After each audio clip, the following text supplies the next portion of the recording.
Mbote mingi na balandi na biso banso ya Linga Congo Télévision et pas ouais bolanda biso de partout dans le monde entier donc et surtout vous êtes tellement nombreux de partout dans le monde entier, il y a des gens qui nous suivent en Afrique, en Amérique, en Océanie et surtout bien en Europe donc dans notre pays la République démocratique du Congo et surtout dans nos 26 provinces qui reconstruit notre pays. Vous êtes vraiment de nombreux de partout dans le monde entier. Prière de vous abonner massivement, brutalement dans notre chaîne Linga Congo Télévision pour avoir de très bonnes informations, de très bonnes analyses et surtout savoir comment est-ce que le président Tshisekedi est en train de conduire le pays depuis son prise au pouvoir en 2019. Donc c'est déjà votre procureur général pour le peuple congolais, mais de l'EPS, la personne qui défend les valeurs et surtout la lignée qui est restée dans les traces de Tienne Tshisekedi Wamulumba qui est notre mentor politique. Donc, vous avez tellement ébellé l'émission, tellement bilingue, nous allons vraiment essayer d'être de l'autre côté en lingala, de l'autre côté en français pour vous faire savoir ce qui se passe réellement dans notre pays par rapport à l'actualité politique. Donc, tu peux déjà mbote makasi na DG Nabiso, Sylvain depuis Kenya et surtout une équipe technique Mobimba. Il y a Linga Congo Télévision, là-bas, partenaire Nabiso, privilégié. Et je n'ai pas oublié ma maman Jackie Makesse. Pony depuis la France, sans oublier maman Angélique Bongo le Babi, donc Paris, vous êtes tellement ébellé au Bolandarabiso. Donc, dans entrée de jeunes, notre numéro c'est plus 743 84 5 132 09. Donc, ton côté, genre d'actualité politique et protocole, c'est vraiment Mbozali, que le cas réellement dans notre pays, la République démocratique du Congo. Donc, il faut comprendre ce qui se passe réellement et surtout, tu sais que l'année est électorale. Vous savez, le président Tshisekedi, depuis qu'il a pris le pouvoir, il est combattu par rapport à président Ebele au besoin pouvoir dans Mboka. Prévenez, vous avez vu même à l'époque, il y a Maréchal Mobutu qui était militaire premièrement. Il n'a pas été combattu. Le roi Mokonza a combattu un civil qui était à l'opposition. Aujourd'hui, c'est le commandant suprême. Il y a FARDC, il y a la police, il y a le service, il y a la sécurité.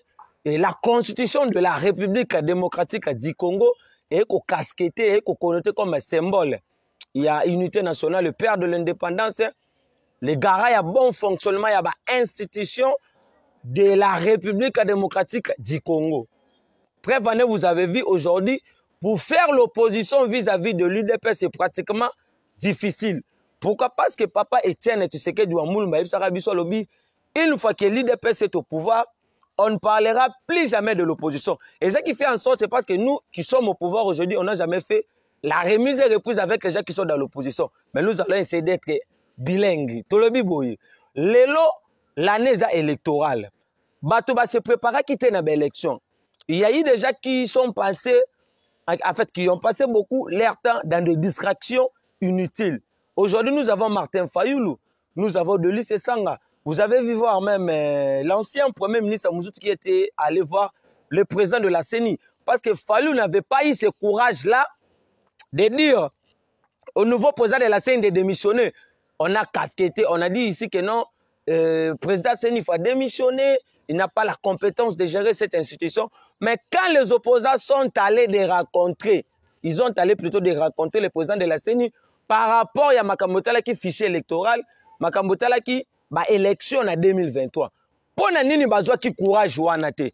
C'est pour vous faire voir quoi.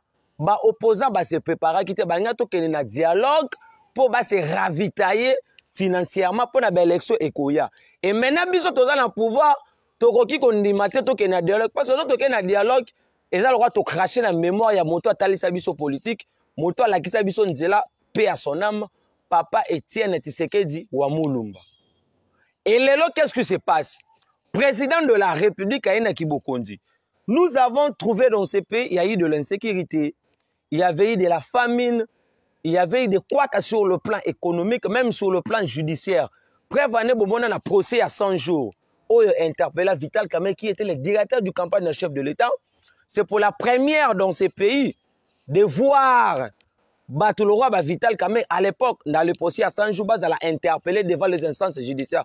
C'est ce qui avait démontré même que non, le président Tshisekedi, même si tu l'avais accompagné dans son campagne pour être élu comme chef de l'État, mais une fois quand tu es peut-être chuté dans un dossier X ou Y, tu vas être devant les instances judiciaires. Et aujourd'hui, le président a eu au moins la chance de remanier le gouvernement Samaluko Ndede, où on a vu le ministre Asika Bakoti.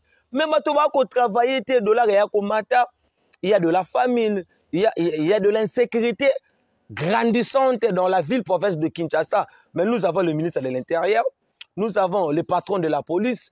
Merci beaucoup au général Kassongo, parce que nous avons vu plus de 30 kidnappeurs qui présentaient, je crois, avant-hier, devant le ministre de l'Intérieur, na mambota l'insécurité. Mais l'insécurité, ils ont créé dans bateau en opposition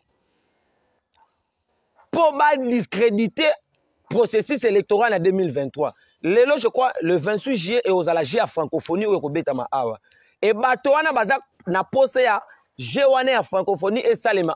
Parce que nous savons bien que non, ceux qui jouent à francophonie et Salemi, le président de la République va profiter encore de cette occasion pour passer le message à la communauté internationale par rapport à ce qui se passe à l'est de mon pays. Récemment, quand on a fait l'émission, je crois le week-end passé, on a tenu la bino bakor au Kabila signé na ba M23. Beaucoup comprendre que na bakor wana mboka o été kamaka pendant plus de 3 décennies. Je crois que c'est en 2013. Si le président Tshisekedi avait accepté de négocier ou soit avec les mouvements terroristes, ça allait déjà faciliter le brassage, le mixage, les réintégrations, comment on dit encore, Babani, les réintégrations dans les institutions politiques. Mais c'est parce que le président Tshisekedi a tapé les mains sur la table en disant net, nous ne pouvons jamais négocier avec les mouvements terroristes. Mais les autres ont raison. Fayoulou a été élu président. Non. Il a été élu député dans la circonscription Lukunga avec 63% proclamé par Chole, Ambongo, et surtout que c'est le futur chômeur de la République démocratique du Congo. Mais biso tolobi boye. Biso toko accompagner Mokonzi Mboka. Nous allons soutenir le chef d'État parce que Fachi a un mandat.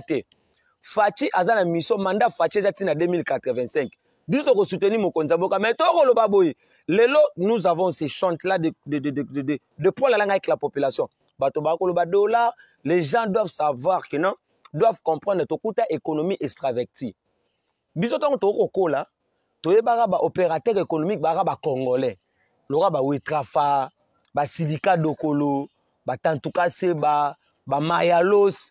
À l'époque, c'est ce qui faisait même tant au papa Étienne, Aza premier ministre et maréchal Mobutu. À chaque fois, soit Aza nommé, ba kopé sa hors de bloc et Rokita. C'est parce que ba opérateur économique ba congolais ba kinois. Mais Kabila arrive dans ce pays, on nous laisse, on nous apporte, on nous amène plutôt les opérateurs économiques occidentaux, expatriés, les chinois, les libanais, les indiens. Si vous avez biso biloko na biso te kaka libanda te. Biso tozora o ezaka ya bato nde yaka awa. So soki bato bazwi biloko na bango ekoti na mboka, en fait baza na plein droit ya kotia na prix nyonso bango balingi. Et c'est ça qui fera même que l'économie est comme faible. Et bato maintenant on va diriger mboka on va biso to kota na kibokondi, lora ba Shadari, ba Obeminaku. En fait, au moins un individu a peut-être 100, 300, 400 000 abombi on andaku. Et dollar est comme rare dans le marché. Dans le pot, ce qui est rare est cher. So, tant que le dollar est comme dans le marché, automatiquement, inflation monétaire est comme l'icolo. Ça, c'est une matière économique que nous vous donnons. C'est ça que les gens doivent savoir aujourd'hui que non. Tshisekedi est en train de mouiller son maillot. Le président de la République, en fait, il dirige le pays avec le cœur. Il a cette volonté. En fait, il a la capacité aujourd'hui de se démontrer, se prouver aujourd'hui noir sur blanc qu'il va relever les défis totaux de ce pays. Bref, vous avez vu, Bato Bako combattre, ce sont les gens qui ont dirigé. Martin Fayoulou, à l'époque, il a été député. Je crois en 2006, il a trahi Ada Bombole au détriment d'André Kimbuta. Il y avait élection, il y avait gouverneur à l'époque. En 2011, quand on a eu élection, Papa Tshisekedi a pris ordre le bateau Nyonso. Oh, Babimi, député dans la législation nationale, côté Assemblée nationale. Le président de la République à l'époque, député à côté Assemblée, Maweja Jounes, qui était le gouverneur du Mboujima, et quand nous sommes arrivés au pouvoir, à côté, et nous avons aussi la tante du président, Eugénie Tshisekedi, paix à son âme, il a été aussi élu comme député national à l'époque à Kotate. Et je salue aussi mon Kouloutou, Joe Mindongala, à l'époque à Kotate. Mais Fayoulou est allé en Assemblée nationale pour dire que non, il a été réclamé la popularité, avec quelle population? C'était déjà une trahison en politique. C'est parmi les gens qui ont voté la loi pour protéger plutôt les anciens présidents de la République au détriment des individus. Et surtout que la Constitution de la République, tout le monde sont égaux devant la loi. Mais il y a une loi qui a voté pour protéger Kabila au détriment de la population, la violation de la Constitution. Delis Sesanga a été élu député national en 2018-19 grâce à l'IDPS, grâce au nom de Tshisekedi. Mais aujourd'hui, il est en train de trahir. On ne peut pas dire son propre effet parce que tu as un tribalisme. Mais il faut que même Joe Biden, les États-Unis, ont un fief naturel. Tribalisme et bandika na bateau bazaba étranger. Parce que vous avez vu, même en 2023, parce que Facha a 4 mandats. Bache la biso ba gouverneur na ba province base la ba non originaire. Donc bozu Kasayen aza gouverneur ya ba Congo. Bozu peut-être Katangé aza gouverneur na Bandundu. Donc c'est ce qui s'est passé à l'époque ya maréchal Mobutu. Pour éviter tribalisme aigu o ba yeli biso et pas ba mbongo ba chole parce que en mbongo chole ils n'ont aucune leçon à nous donner à ce qui concerne la démocratie. En fait, les évêques, même les monseigneurs na poto, les évêques qui apportent l'église catholique à Mikili, ba discours à caractère politique. Tout le monde photo mo recyclé dans les réseaux sociaux où Moïse Katumbi il a réussi à Kachobwe au Katanga, les évêques, les monseigneurs en babouche en culotte. En communication politique, to bengango et ça manque de respect, ça manque de considération. Et batouana baza redevable pas na ye pour na mbongo ya pesa abango. Yango moni biso to ko sa campagne pour le président de la République. Bon moi le Mike Mokeba ya kanga maki Daniel Safo. Vous avez dit que non on va tuer les Kasaïens patati patata. Là ce n'est pas notre problème. Ce qui est important aujourd'hui c'est de combattre d'abord l'insécurité, de combattre la famine, de combattre aujourd'hui le taux de dollar. Le gouvernement de la République baza redevable dans l'Assemblée nationale. Bato ba comprendre raté. Ceux qui le dollar est mati ba retourne président de la République ceux qui peut-être ont une insécurité. Il y a un gouvernement qui est censé de gérer le pays au quotidien. Et surtout que quand le gouvernement est mis en place, le gouvernement présente son programme à l'Assemblée nationale. À chaque fois quand il y a des couacs, même au niveau de l'insécurité, il faut que le président de l'Assemblée nationale convoque les ministres au sein du gouvernement pour se justifier par rapport à l'insécurité. C'est ce que notre ministre de l'Intérieur, Peter Kazadi, est en train de faire pour combattre cette insécurité et surtout qu'il a été nommé par le chef de l'État pour finir avec l'insécurité. Deuxièmement, il y a le taux du dollar. Nous avons un ministre de l'économie, Vital Kamerhe. Vous avez vu, il a effectué beaucoup de voyages partout au monde entier pour faire baisser cette famine, mambotali bateau à dollar, mambotali peut-être makambu ebele ebele. Yango biso toko loba lelo, il faut comprendre que non, toza na plein droit, toza na plein mission. Il y a quoi accompagner mokonza mboka, il y a quoi accompagner chef de l'État, il y a quoi ça là en sorte lelo que non, makambu nyonso ya mabe oyo salimaka na mboka oyo, to bundisa yango, to kuti mboka oyo, baboma yango. Président de la République alobaki mboko ese kufa kala. Bato ba pesa raison te. Balobi que non mokonzi kuta alobi que mboko ese kufa et nani. Quand Macron est venu dans ce pays, ils ont fait un point de presse avec le président de la République. Macron alobi, c'est depuis 1998 vous avez été incapable de relever votre administration sécuritaire, diplomatique, même financière. Bato ba pesa raison. C'est parce que c'était Macron à l'Oba français. Mais quand le président de la République l'a dit à l'époque, Bato Batika la copé ça est raison. C'est parce que Batoana Bazalaka animé kana moté mamabe. Nous allons soutenir le chef de l'État. Nous allons accompagner le président de la République. Et surtout que les élections se prêtent à l'horizon 2023. Yango tolobi boye. Bato nyonso o basanrola qui préparez-vous bientôt il y aura un Champions League. Gloire à Dieu. Torozon na makambo tali ba carte ya citoyenneté. Président de la République, le week-end passé, a kende ko zwa carte na ye. Parce que bato photo ça la différence entre une carte d'électeur et puis carte ya citoyenneté. Carte d'électeur to kenda kande ko voter nango so to voter nango silisi to tiango na mambo mususu. Mais carte ya citoyenneté za carte ya identité. Na kotal sabino formulaire wana je crois na émission to sala lobby. Formulaire ane zo lo baboy. Quand on te ba carte d'identité, soko remplir oche non poste non mambo na yo, oche nationalité, oche kombo ya ba parents na yo, kombo ya ba grands-parents na yo, kombo ya ba arrière-parents na yo. C'est que mambo Moïse Katumbi sili pour Moïse Katumbi grands-parents, parents na ba arrière-parents ba yebana te maman Martin Fayulu sili, mambo ya Matata Mponyo sili, Lunda Boululu à l'époque azaki premier ministre maréchal alors que Matata azaki représenté à Betida Burundi à donc ba étranger. Yango moni biso photo protéger Fachi. Après Fachi c'est la misère. Fachi en tout cas c'est un président que le Congo n'a jamais connu. C'est un président que nous avons on n'a pas jamais connu pendant plus de 3 décennies. Aujourd'hui qui représente le pays valablement partout au monde entier, qui a démontré sa bonne volonté, qui a étalé sa volonté sur la place publique de faire voir aux gens aujourd'hui que nous allons relever les défis de ce pays. Mokondi ana Gabo parce que l'on Gabo azana Angola.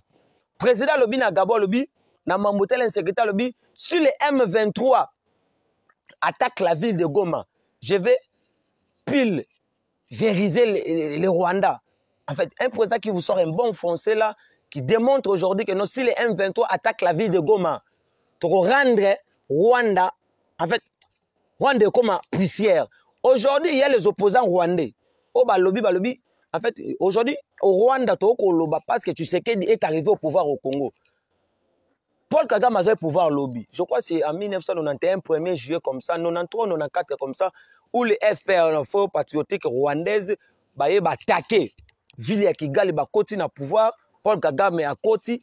Parce que monte ya bongo, a n'a pas sa biso matière de démocratie. Nous avons aucune leçon à recevoir de qui que ce soit à ce qui concerne la démocratie. Pourquoi? Parce que nous avons été derrière Etienne Tshisekedi wa Mulumba, qui a combattu Maréchal Mobutu avec un régime dictatorial, où Mobutu est allé en selle pour créer le multipartisme. Parce qu'à l'époque, il y avait un parti impair. Mais Mobutu a plaidé pour créer le multipartisme. Mouzé est arrivé au pouvoir avec les Rwandais. Papa Tshisekedi à l'époque, je crois, avait comme un grand hôtel. Il y avait un nom là dans la ville. Papa Tshisekedi a appelé Mobutu, excusez, Mouzé, pour Mouzé n'avait pas accepté. C'est ce qui a créé la mort de Mouzé. Et Kabila arrive au pouvoir. Papa Tshisekedi a dit aux Blancs, en particulier les États-Unis, à l'époque Obama, président des États-Unis d'Amérique, alors vous risquez de perdre votre crédibilité pour la Kabila. Papa Tshisekedi a dit ça belge, alors la Congo na fenêtre. Aujourd'hui, vous avez vu Tshisekedi, en fait, il est accueilli dans le président sur le monde qui ont compris que son père avait raison. Et c'est ça que vous voyez, même la communauté internationale donne raison au président de la République. Franck Dongaloba, tu sais que de l'accès politique. Mais la diplomatie a été réservée uniquement pour son fils. Aujourd'hui, c'est démontré, c'est prouvé noir sur blanc que Tshisekedi a réellement la volonté de faire avancer les choses. Et nous, les parlementaires debout, les communicateurs de l'IDPS, les gens que nous sommes tentés de faire une fierté aujourd'hui, parce que bientôt il y aura une grande mobilisation. Dans les voies Mikili. Maman Jackie, merci beaucoup. Surtout que tu as mis Kilimé, et ça la biso, maman na kitoko, pour te sensibiliser à bateau. Pour bientôt là, loi de père et de mère. Donc pour postuler aux présidents Mboko, il faut tuer papa na yo, tuer maman na yo, tuer papa na bino, tuer place à quoi. On moni ça c'est à l'oba lobi, Fachi, ata a foutu ba fonctionnaire te, tokende inde na 10e mais pas maman Marthe. Maman et moi on a foutu ba touté. Bon Kabila tokende wapi, c'était une malédiction dans ce pays. Tu as vu ça même on me dit pourquoi ma chef d'état-major en armée, il faut ça la breveter dans l'état-major soit de remporter la victoire rebelle. Et Kabila est en fait a commis chef d'état-major na âge où il permettait qu'il en fait c'était une malédiction dans notre armée. C'est ce qui a facilité même de l'insécurité. Vous avez vu à l'époque le général Mayele, général Mobutu, Mayele Bokungo Loba, si vous voyez le service de sécurité n'arrive pas à finir la criminalité. c'est que les criminels se retrouvent dans le service de sécurité. Donc c'est ce qui se passe même actuellement. Système ya kidnapping aux ma casse les lobes retrouvé, il y avait plus de 30 personnes au qui y compris Banabasi na Banamibali. Criminalité, ils appellent le service de sécurité. Nous interpellons les patrons de la police, les patrons de la DGM, les patrons du Conseil national de la sécurité, les patrons de la police, les patrons de la FORDC. Même il y a un service de sécurité, il faut aller vite en besoin pour finir avec de l'insécurité. Pourquoi? Parce que l'année est électorale. Les gens vont haïr le chef de l'État. Les gens vont détester le président de la République. Et surtout que vous avez vu, le président est combattu. Pas pour qu'il dirige bien ou mal le pays, mais c'est parce qu'il est seulement kassaïen.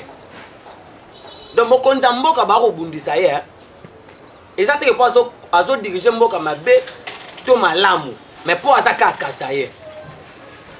En 2011, Kabila yibi biso ba élection. Totika la romona teke papa Tshisekedi atinda ba kassaïen ba kende ko attaquer ba Katangé. Toko bundisa Mobutu pour la dictature. À l'époque IDPS. Totika la romona papa Tshisekedi, il était kassaïen. Atinda ba kassaïen ba attaquer ba équatorien. Tout le monde est ngoté. Tangu toké na ba élection en 2018. To gagner ba élection proclamé par la CENI, confirmé par la Cour constitutionnelle, nous n'étions pas au pouvoir. Tshisekedi avait utilisé la politique à les corbeaux et les renards. Donc c'était une magie dans la politique, la stratégie hautement, et pour vous démontrer que nous avons été mieux préparés politiquement pour remporter les élections. Et surtout que nous sommes arrivés au pouvoir sans maquiller Tanga, sans coup de balai bêtement. Donc c'est pour vous démontrer aujourd'hui que non, nous avons bien assimilé la matière de l'opposition. On n'a pas fait l'école bouchonnée et aujourd'hui, c'est prouvé noir ciblé que tout le temps Moussambo Kamalamu. Contredit ou n'est pas contredit, c'est la démocratie. Mais mon candidat a combattu, c'est parce que Azara a kassaye. Et Batouana va comprendre qu'il y a. Nous, chez nous, quand vous gérez mal le parti, le pays, tout le monde est libanda. Bon, on va conseiller mon candidat, before biselele. Bah Vide Chimanga, bah François Beya, Kabound. Il était avec Tshisekedi à l'époque. Nous, personnellement, moi j'ai accompagné Kabound. Mais aujourd'hui, où en sommes-nous avec Kabound? Il est allé vite en besoin. En fait, il faut faire la politique avec le cœur. On ne fait pas la politique, il y a au coup, on attention le roi Martin Fayoulou. En fait, la politique, il faut avoir des nerfs solides. Il ne faut pas avoir les nerfs tendus. Il faut aller petit à petit pour arriver. Il ne faut pas avoir excès, avoir goût du pouvoir. Président de la République, il y a un lelo, il y a des partenariats signés avec le partenaire par rapport à Mambotali, armement, Mambotali, Mambuminduki, Poto Bundisa, insécurité. C'est parce que peut-être qu'il y a un accord. Si on a un accord, ça sera signé en 2023. Il y a des gens qu'on doit arrêter dans ce pays. Rien ne restera impuni. Balobi a keno izala ba commando o ba uti Kinshasa po ba kene kokanga Kabila na Katumbi na Lubumbashi. Kabila na Lubumbashi, Katumbi pas na Lubumbashi. Kabila et Katumbi bazaba to bango na français, ce sont les oiseaux de même plumage. Ce qui te le dit que Kabila Bomimboko 18 ans, il avait un gouverneur Katumbi qui a dirigé 12 ans. Yango Moni, Biso Tolobi, nous n'allons pas se laisser faire. Toko telemela makambo wana, toko bundisa makambo wana, tina suka, poto lakisa bino keno, bisonde, to yebinde bakumbaka mboka. Bisonde, to yebinde basala makambo. Montako bangisa bisote. Ça c'est notre pouvoir. On ne joue pas avec le pouvoir. Le pouvoir ça s'arrache. Le pouvoir ça se mérite. Nous avons souffert pour ce pouvoir. Baboma ba Congolais, Batumba biso na parti. À l'époque il y a patron, ex-patron Aner. En fait son nom m'échappe encore. Caleb Moutonde. So ba kangio na Aner babwaki na mai. Je crois en 2016. Donc que son papa Tshisekedi na aéroport. oh bisengemani balongola papa Tshisekedi papa kita na ndolo bomona comment baboma batu Chebeya baboma Thérèse Kapangala. Nous avons connu ba massacre ba Bundu dia Congo, Bundu dia Mayala, ba fosse commune Maluku, ba boma des experts ya Nations Unies à l'intérieur à l'époque Chada ministre de l'intérieur. Bilo kwane ko lekate la justice de Rosala Mosala nango bato ba ko répondre na ba acte na bango. Suko biso to sali 37 ans en opposition. To komi na pouvoir. To ça des mandats, to ça la 37 fois 14. Et surtout que mandat c'est à 5 ans, nous allons changer la constitution. Donc même un mandat de 5 à 7 ans renouvelable 20 fois. Donc Fati wana après Fati c'est maman Marthe qui va gérer ce pays. Parce que maman Marthe fut la première combattante auprès de son mari Etienne Tshisekedi wa Mulumba. Nous n'allons pas accepter, c'est notre pouvoir. Et on moni pouvoir est pour protéger biso. Bosé belé. En fait, moi même moto solara. Bavie babi qui singa na Montréal na Canada balandaka biso. Ba grand prêtre papa Pierrot Mouleba na États-Unis. Bavie la biso Chikito Mushashino.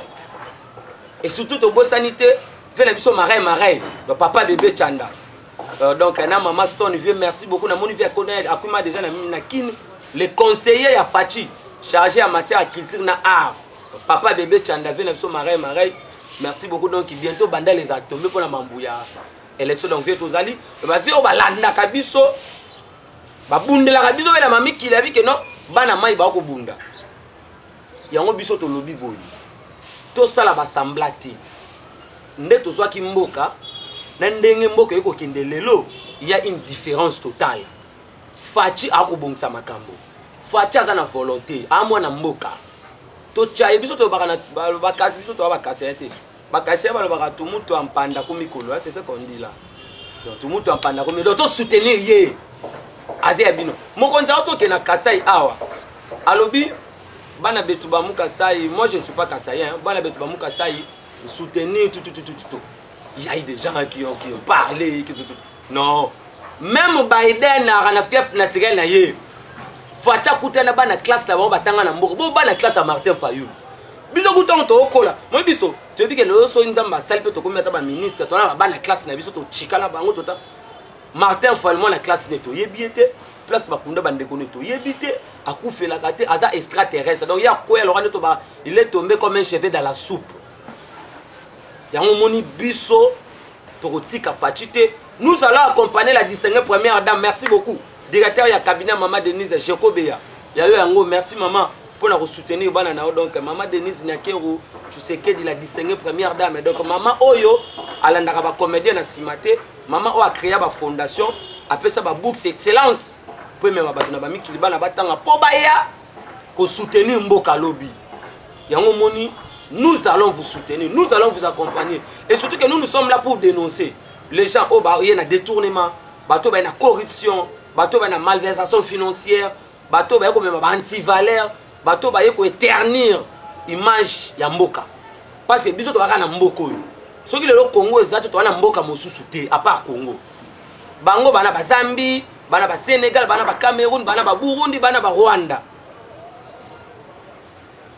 Yango tolobi, bo s'abonner vraiment massivement à Linga Congo Télévision. De partout dans le monde entier. Vous s'abonner brutalement, massivement. Vous liker, vous partager l'émission sur Facebook, sur TikTok, sur YouTube, partout dans la plateforme sur Internet. Pour message comme la bino, na bato ba ko na nation na ba kwe, na ba rekwe no so mboka, même bato ba na nation na ba Mbujimai, na ba Bandundu, na ba Bakongo, na ba Katanga, na ba Bukungu Nkela, na ba Kananga, vous êtes tellement ébélé. Bon, le procureur général de l'UDPS, donc la personne pour défendre les valeurs Yamboka. Parce que nous sommes censés déléguer ces pays plus beaux qu'avant, dans les générations futures.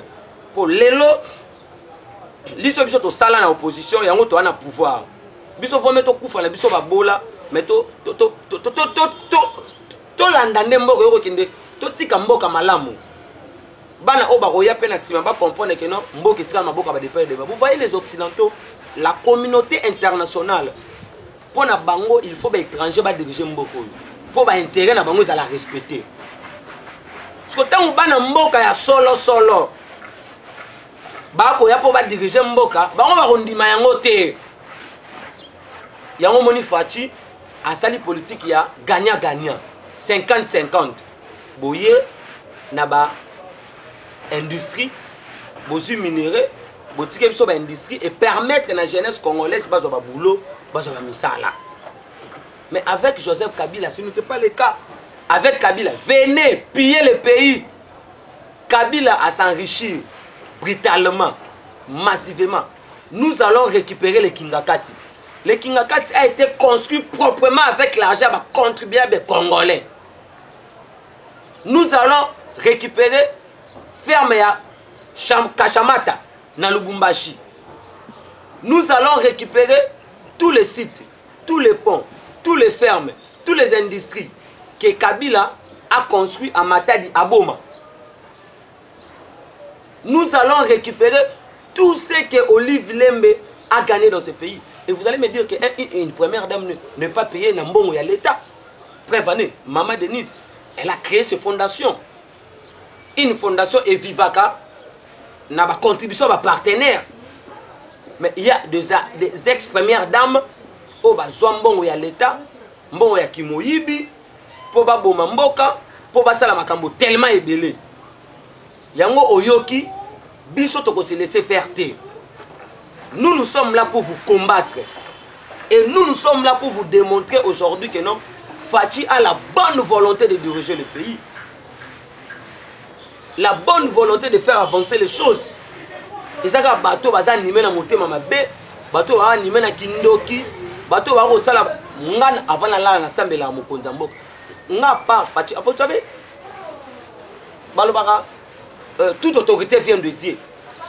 Faci a été président déjà dans l'opposition, où il a dirigé, il a géré tous les gens qui se proclament aujourd'hui opposants. C'est ce qui démontre aujourd'hui le train des élections est déjà en marche. Préparez-vous pour les élections en 2023. Moi, je reçois la campagne, la contre-campagne. Je Daniel Saf, Mike Moukebaye, Christelle Vouanga, Papa Molière, Ozonga les sociétés. Papa Molière a possible à toi wake azana parti ceux qui a bâti ceux qui a OK Papa Molière zaki na FCC. Papa Molière a kolala dans l'Assemblée nationale. Aucune production parlementaire, aucune loi pour na ba électeur na ye.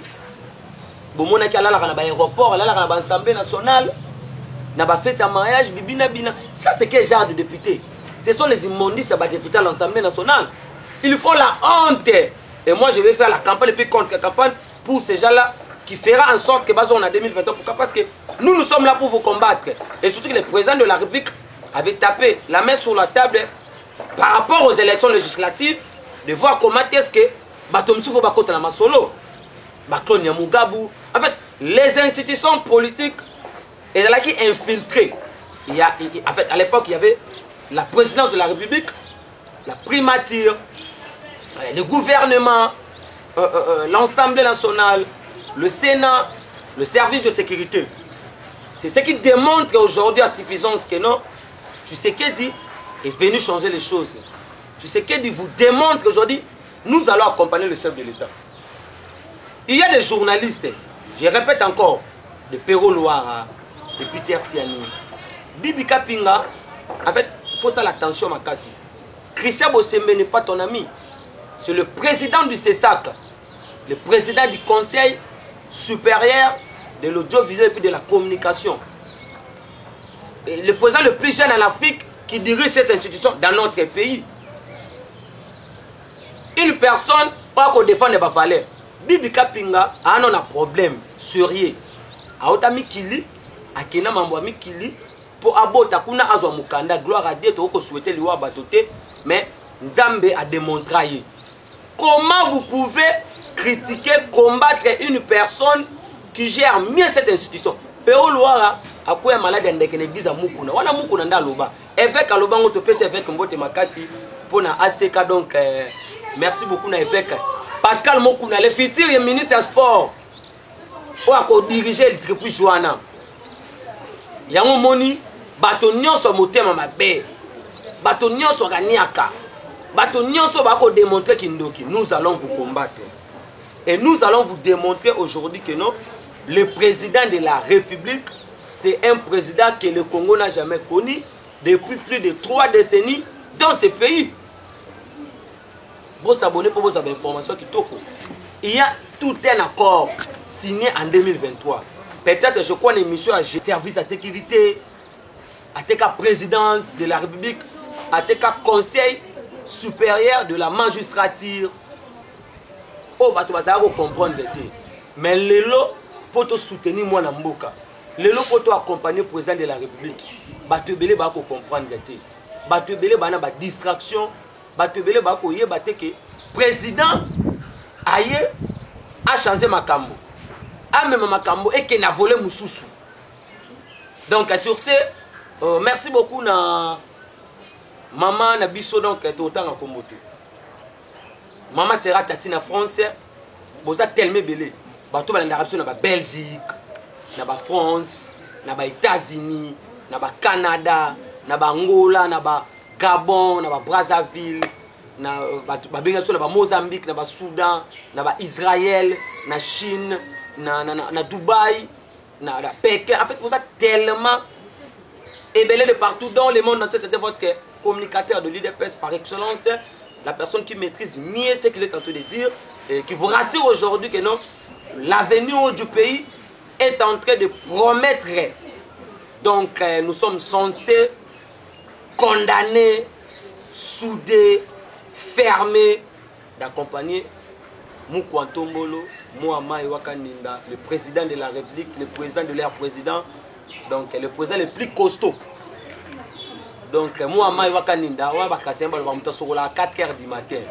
Donc il est là le président, l'homme par excellence. Merci beaucoup Nabino Basoulanda Biso de partout dans le monde entier. Donc vous s'abonner massivement à l'Inga Congo Télévision pour avoir de très bonnes informations, de très bonnes analyses, des actualités politiques de l'air, de savoir comment est-ce que le pays est en train de se développer petit à petit.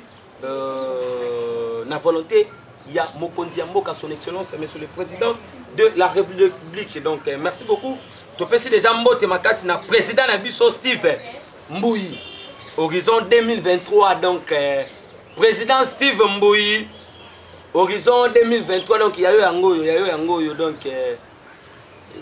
Balobi, camarade, il y a Christian Patrick Atusekedi, donc camarade, il y a Patrick Atusekedi, le petit frère, il y a président de la République, donc mon président Steve Mbouyi, horizon 2023. Donc Bakolando déjà de partout, il y a Mboka Bafé Nabiso Barija Nandoseta, donc il fait au compatir na yo. Tout le monde m'a en France, donc tout ça na yo.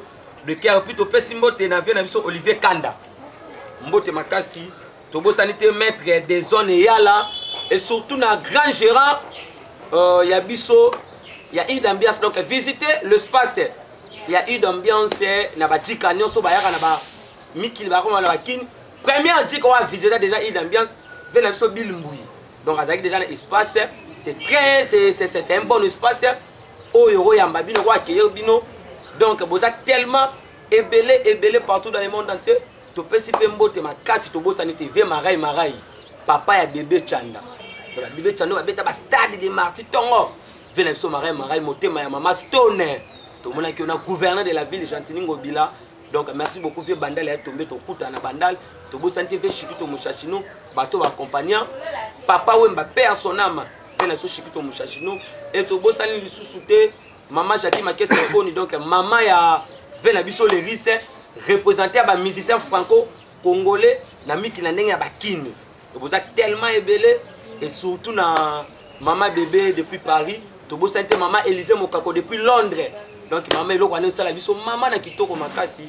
Et tu peux santé vous êtes tellement ébellé, na parsec na biso. Donc parsec en patron na Israël Yoka, il y a c'est ça qu'il y a eu en gros. Donc nous disons. Et puis nous vous remercions, vieux Nabiso Soussou Yamakasi, président Steve Mbouyi, horizon 2023, camarade Patrick Tshisekedi, vieux Toliate. Merci beaucoup, nous disons que nous vous remercions.